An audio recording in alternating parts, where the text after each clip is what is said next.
Бәріне сәлем. Алдыңғы видеоны көрген болсаңыздар, онда сіздер менің каналыма тіркеліп, медицинаның міндетті түрде бір курсында оқитын студент болуыңыз әбден мүмкін.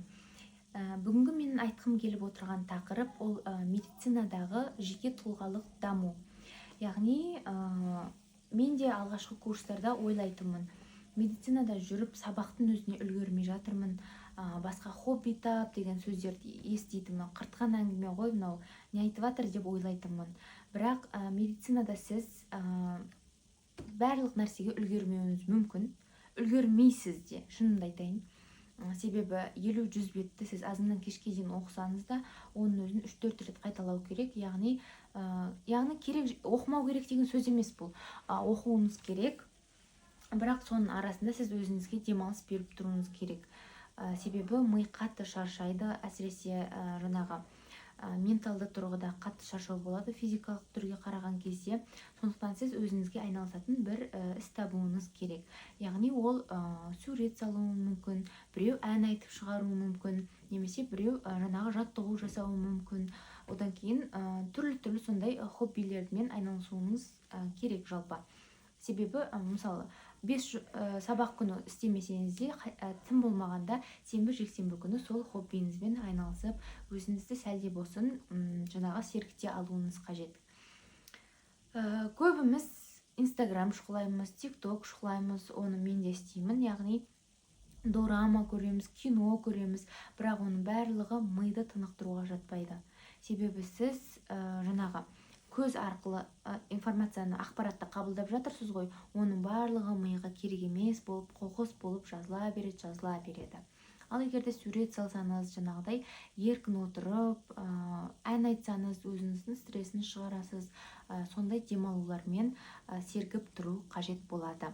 Және де медицинада міндетті түрде сіз ағылшын тілін үйреніп бастауыңыз қажет деп айтар едім. Себебі ағылшын тілінде біріншіден өте көп ақпарат бар, және екіншіден сіз шетелдерге шыға аласыз. Яғни кез келген ғылыми жобаны қорғасаңыз да, жалпы кез келген әлемдік адамдармен сөйлесу үшін де тіл қажет. Әсіресе медицинаның ішінде ол міндетті түрде қажет болады. Ертелі кеш ол тіл сізді жаңа деңгейге алып шығады, жаңа мемлекеттерге, жаңа мүмкіндіктерге.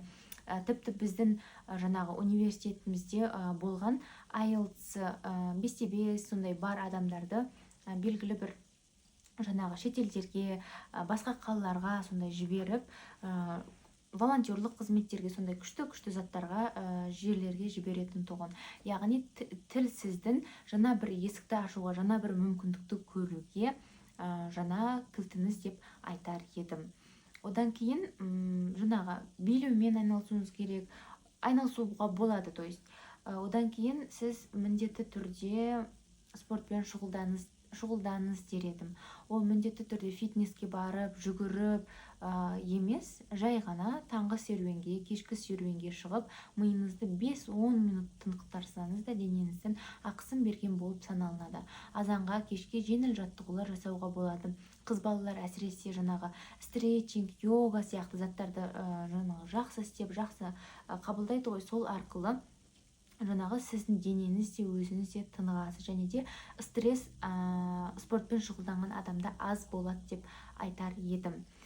Себебі сіз өзіңіз салауатты өмір салтын сақтамай, спортпен шұғылданбай, басқа адамдарды қалай емдемекшісіз деген сөз.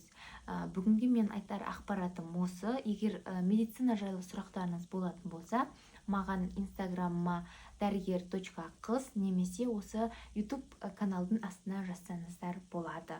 Рахмет, сау болыңыздар.